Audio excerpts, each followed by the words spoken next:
अस्सलाम वालेकुम दोस्तों, मेरा नाम है अली और मेरे रमेश की तरह मौजूद है दाऊद और आप देख रहे हैं इस वक्त क्रिकेट लवर एडी शो। दोस्तों देख रहा बनता है दोस्तों आप लोग से बात कर जा रहे हैं, बात करेंगे आज आप टॉप क्रिकेट न्यूज का सेगमेंट आज आप लोग से शेयर करेंगे। नंबर 1 पे आज आप लोग से बात करने जा रहे हैं, जो हमारे पास अपडेट आ रही है वो अपडेट आ रही है जी हमारे पास मुकाबलों का मुकाबला, महामुकाबला, सब मुकाबलों की मां यानी कि इंडिया वर्सेस पाकिस्तान।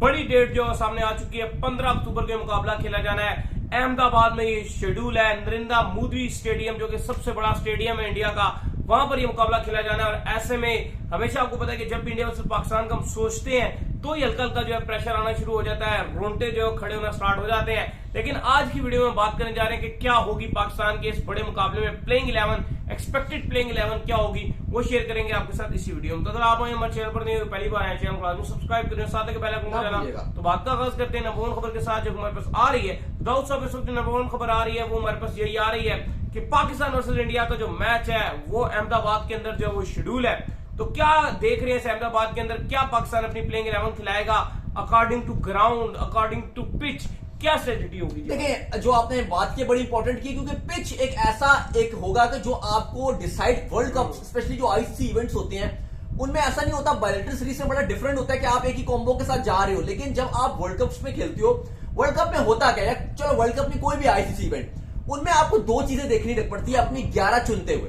पहली ये कि ओपोनेंट कैसी है, अपने से ज्यादा आपको दूसरे को भी देखना पड़ता है कि उसकी स्ट्रेंथ और वीकनेस क्या है। सेकंड आपको देखना पड़ता है कि पिच क्या है, और ये वेरी टू वेरी करता है नेक्स्ट मैच में। लाइक अगर आपने नीदरलैंड के साथ खेला है, आपका प्लेइंग 11 बिल्कुल डिफरेंट होगा क्योंकि वेन्यू डिफरेंट है और नीदरलैंड को देख के आप डिसाइड करोगे। अगला मैच इंडिया में है, वेन्यू डिफरेंट है, टीम डिफरेंट है। फिर आप चेन्नई में खेलोगे अफगानिस्तान के साथ, आप वहां पर 3 स्पिनर भी डाल सकते हो। बेंगलोर में खेल रहे हो, वहां पर आप एक एक्स्ट्रा बैट्समैन भी डाल सकते हो। तो ये चीजें आपको पिच टू पिच और जो ओपोनेंट है उसके साथ साथ आपको चेंज करना पड़ेगा। लाइक ये जो इंडिया वर्सेस पाकिस्तान का मैच है 15 अक्टूबर अहमदाबाद, संडे का दिन होगा। अब अहमदाबाद की अगर आप पिच देखो, जो आईपीएल उनके मैचेस खेले गए हैं, अब आपको वो भी जो आपने स्टैटिस्टिशियंस वगैरह रखे हुए हैं ना, तो उनको ये पैगाम पहुंचाने हैं बाबर को कि भाई आईपीएल में भी हम देख रहे थे कि वहां पर 180 वगैरह एक एवरेज स्कोर बन रहा था जो फर्स्ट टाइम बैटिंग कर रही थी। इस ग्राउंड का ओडीआई में हाईएस्ट स्कोर 365 है और लोअर्स की बात करो तो 66 है। उधर वो पिच बड़ा टर्नर बन गया था जब 66 पे ऑल आउट हुए थे।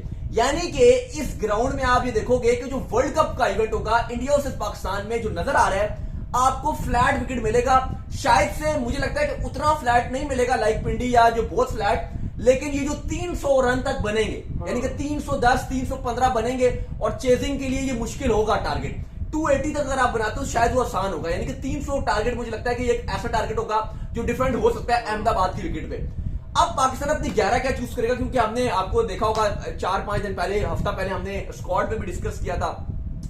2, 3, 4 नंबर ऐसे हैं जिनके ऊपर डिबेट है और होगा कि क्या हो सकता है, लेकिन जो एक्सपेक्टेड पाकिस्तान की 11 होगी उस पर बात करेंगे। पहले तो आपके ओपनर्स के ऊपर आ जाओ, तो वो मुझे लगता है कि वो कंफर्म्ड है और वो इमाम और फखर में के अलावा कोई है भी। और मुझे लगता है दाऊद साहब कि अगर आपको इंडिया के खिलाफ मैच जीतना है तो कहीं ना कहीं फखर जमान का रोल हमेशा जो है बड़ा इंपॉर्टेंट रहता है। और मुझे याद है फखर जमान की उस सेंचुरी जो कि चैंपियन ट्रॉफी में फखर जमान ने मारी थी।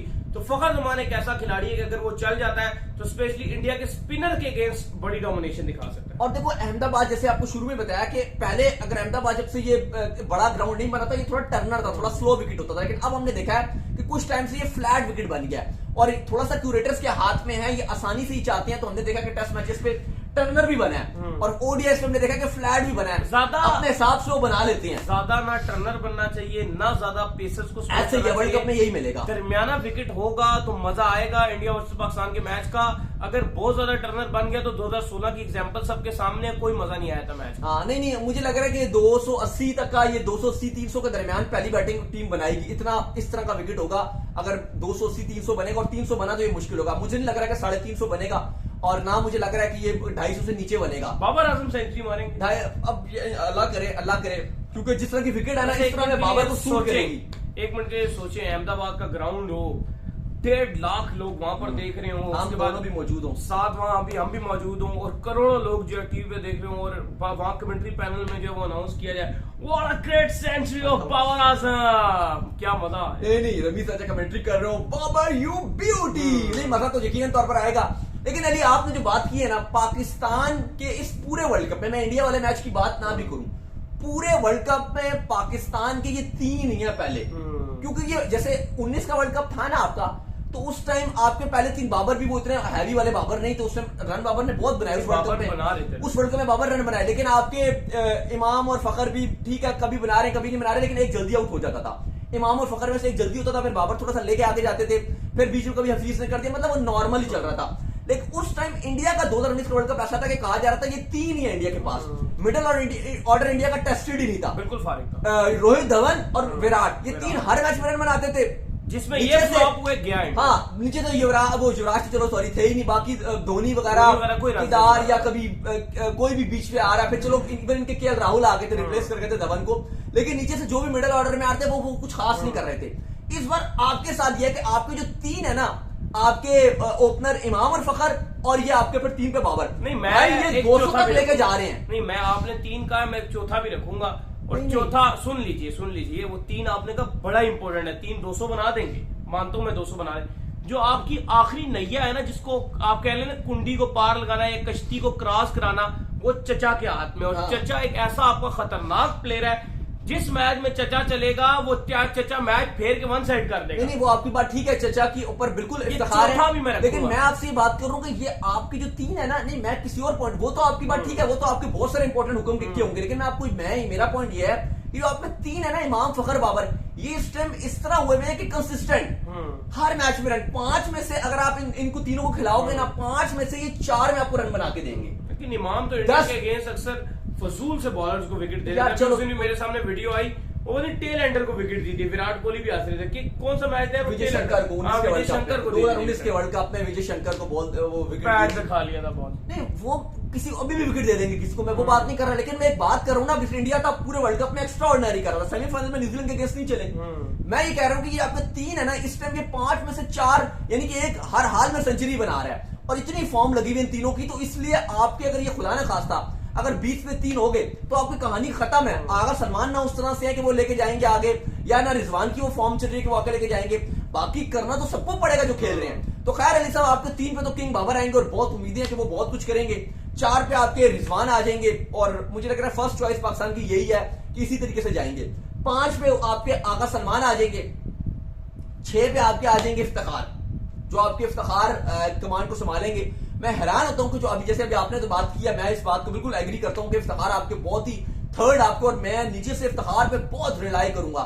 हैरान होता हूं कि लोगों ने स्क्वाड भी नहीं डाला अपने, जो आपको पता है डिफरेंट लोग स्क्वाड बना रहे हैं। वो तो अभी आए, मतलब ओडीआई में न्यूजीलैंड के अगेंस्ट T20 आखिरी मैच में, क्योंकि रन बहुत बनाए थे, शोर मचाओ, और उन्होंने रन बनाए, नहीं तो वो जो इमामुल उन्होंने तो आगे क्लियर स्टेटमेंट दे दिया कि मुझे लग रहा है कि हमें इस वर्ल्ड कप स्क्वाड में कोई तब्दीली और इफ्तिखार को नहीं आना चाहिए, नहीं आना चाहिए इफ्तिखार को। ये कैसी अजीब बात कर दी भाई। वही तो मैं कह रहा हूं कि वो अगर टीम मैनेजमेंट की सोच है, अगर इमाम की सोच है, तो इतनी ब्लंड सोच है कि इफ्तिखार को रख ही नहीं रहे। मैं तो इफ्तिखार को पहला नाम ही एक स्ट्रीम बनाते हुए इफ्तिखार का रखूंगा, भाई ये तो मेरे साथ जाएगा ही जाएगा इंडिया हाल में। खैर नंबर 6 पे आपको इफ्तिखार आ जाएंगे। इसके बाद थोड़ी सी ये 2 स्लॉट्स है ना, थोड़े से कॉम्पिटेटिव स्लॉट्स हैं, और थोड़े से वैसे तो मुझे आज से शायद देखो तो बाबर को तो शायद क्लियर होंगे, लेकिन परफॉर्मेंसेस वाइज शादाब और नवाज यही नजर आ रहे हैं कि आप खेलोगे।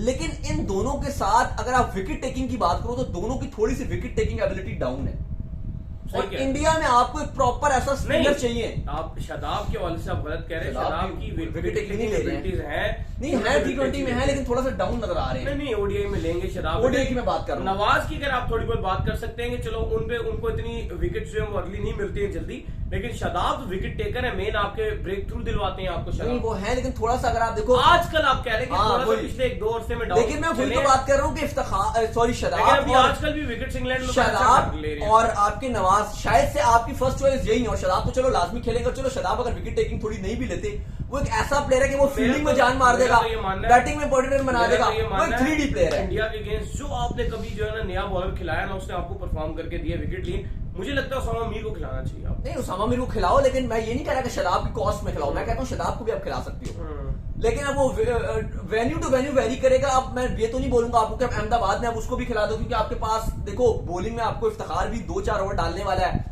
आगा सलमान भी 6-7 ओवर करने वाला है, तो एक ऑप्शन है ही आपके पास तीसरा स्पिनर, या रन टाइम पे आपको चौथा स्पिनर इफ्तिखार भी मिल जाता है। लेकिन वही बात है कि नवाज भी ओडीआई में निस्बतन अगर आप T20 से कंपैरिजन करते हो तो नवाज भी आपको T20s के कंपैरिजन ओडीआईस में ज्यादा अच्छे बॉलर हैं। 10 ओवर उनके थोड़ा निकालना मुश्किल हो जाती है और थोड़ा सा बॉल का स्पिन भी होता है। तो मुझे लगता है कि शायद यही दो आपकी चॉइस रहेंगे। अगर तीसरा स्पिनर या तीसरा या वो अबरार होता है या उसामा मीर होता है या शायद से कहीं चांस कम अगर है भी इमाद का, तो वो मुझे शायद नजर ना है आपको पहले मैच में। इबरार और उसामा मीर में से आपने एक को रखना है। वो मुझे लग रहा है कि शायद आप इंडिया के अगेंस्ट बेंच ही करोगे नवाज और आप खिलाओ के साथ अपने क्या नाम है शादाब। हो सकता है कि अगर आप एक बोल्ड डिसीजन लो तो शायद आपको नवाज की जगह अगर उसामा मीर स्क्वाड में हुए तो शायद आपको वो नजर आ जाए। फिर इसके बाद आएंगे अली साहब आपके 3 पेसर्स हैं और मुझे लगता है कि उनमें भी जो फर्स्ट चॉइस पेसर्स हैं वर्ल्ड कप के शायद लेटर पार्ट में आप चेंजेस करो, लेकिन जो शुरू का क्योंकि मैच है ना आपका पाकिस्तान का जो है ना, मुझे लग रहा है कि लेटर तीसरा मैच है, उनको आप जो हल्का फुल्का ऊपर नीचे कर सकते हो। मुझे कहीं ना कहीं मेरी गट फीलिंग्स कह रही है जिस तरह ये जो इंडिया के एक पेसर है कश्मीर से जिनका ताल्लुक है, जिस तरह उनको कुट पड़ी थी, मुझे लगता है हारिस रऊफ को इंडिया में कुट पड़ी नहीं। मुझे भी हारिस रऊफ मार खाएंगे, मुझे लगता है बहुत मार खाएंगे। श्रीलंका में मार खाएंगे। आपको पता है श्रीलंका में जो ग्राउंड्स हैं बहुत छोटे, पेस के अलावा हारिस रऊफ के पास और क्या है? ओडीआई में फंस जाते हैं ना, ना डिलीवरी है ना वेरिएशंस है, ओडीआई में मसला ना बॉल स्विंग होता है। सिर्फ आप तेज बॉल से नहीं कुछ कर सकते। ओडीआई में चलो आप डेथ ओवर में हारिस रऊफ फिर भी शायद कुछ ना या कुछ तो फिर आप तेज बॉल करते हो तो फिर आप मार्क वुड की तरह बाउंसर्स यहाँ से निकालो ना। मिड ओवर्स में हारिस के लिए बड़ा मसला होगा। जो ओडीआई में मिडिल ओवर्स कर रहे हैं ना अपने पहले 7 ओवर जो निकालने हैं वो बहुत मुश्किल होगा। लेकिन श्रीलंका जो आपका एशिया कप है ना वो बहुत कुछ डिसाइड करेगा। मुझे ऐसा भी लगता है कि शायद जो आप आज हम 11 बना रहे हैं प्लेइंग 11 या आज जो हम स्क्वाड बना रहे हैं, मुझे ये भी लगता है कि जो आपका एशिया कप का जो नतीजा होगा, और एशिया कप में आपके ग्राउंड्स भी छोटे हैं श्रीलंका में। अगर आप खेल रहे हो दबूला में खेल रहे हो या आप गौर में खेल रहे हो, आपको भाई आपकी छोटे हैं ग्राउंड्स, आप फंसोगे, आपके बॉलर फंसेंगे भाई, वहां पे मिस हिट भी छक्के जाते हैं। मुझे याद है 2010 में एशिया कप था, शाहिद खान आफरीदी ने जिस तरीके से बैटिंग की थी वहां पे सेंचुरी मारी थी, कप्तान थे पाकिस्तान के और बड़ी जबरदस्त किस्म की उन्होंने सेंचुरी स्कोर की थी। लेकिन आफरीदी को कहीं भी घुमा रहे थे बल्ला, बॉल छक्का ही जा रहा। बांग्लादेश के अगेंस्ट की थी? नहीं मैं ओडीआई की बात कर रहा हूँ। ओडीआई 2010 में जब 2011 का वर्ल्ड कप था, उससे पहले एशिया कप था 2010 में, पाकिस्तान बड़ा अच्छा खेल रहा था। अफरीदी का बहुत अच्छा एशिया कप रहा था, लेकिन पाकिस्तान को आगे नहीं जा सका था। अनफॉर्चुनेट पाकिस्तान रहा था, लेकिन उसमें 2010 में बड़ा अफरीदी ने बल्ला बड़ा घुमाया था। मुझे याद है अक्सर उसमें लोड शेडिंग बहुत ज्यादा होती थी, तो आधी अफरीदी की बैटिंग मैंने उसमें रेडियो में सुनी थी और आधी टीवी में देख रही थी। वक्त याद आ गया है, क्योंकि वो मैं अपने दूसरे एरिया में चला जाता था जहां पर लाइट आ रही हो, और लाइट क्योंकि 2-2 घंटे के लिए लाइट जा रही होती थी, बड़े बुरे हाल थे। लेकिन वो मैं बता रहा हूँ कि वो मिस हिट भी जो है वो बाउंड्री के बाहर जाती थी। तो आप देखोगे कि आपके बॉलर्स का बहुत खाना खराब होगा एशिया कप में। एक बार फाइनल फिर प्लेइंग 3 आपके बॉलर हो गए हैं और वो है पहली अभी 8 से देखोगे तो वो 3 है। पहला Naseem Shah first choice, second Shaheen है और थर्ड हारिस है। तो ये आपके हो गए ओपनर फखर इमाम 3 पे बाबर, 4 पे रिजवान, 5 पे आपके जो इफ्तिखार आगा कर लो, 6 पे इफ्तिखार, 7 पे आपके शादाब, 8 पे आपके नवाज, 9 पे आपके शाहीन, 10 पे आपके हारिस और 11 पे आपके नसीम। यही होगा। तो उम्मीद करते हैं आज का हमारे शो आपको आएगा। स्नैपचैट वीडियो को लाइक कीजिए, हमारे चैनल को सब्सक्राइब कीजिए, साथ में बेल आइकन को बजाइए और एक और काम कर लीजिए इंस्टाग्राम में मुझे फॉलो कर लीजिए। वहाँ पे मैं मौजूद हूँ दाऊद क्रिकेट से। आपको कोई सवाल तो भेजिएगा और कमेंट करके अपनी जो आपको लगता है कि कौन सी प्लेइंग 11 होनी चाहिए वो भी बताएं और इनको भी फॉलो कीजिए। मैं जो क्रिकेट लवर ऑफिशियल के नाम से डिस्क्रिप्शन में फॉलो कीजिए। अल्लाह हाफिज़।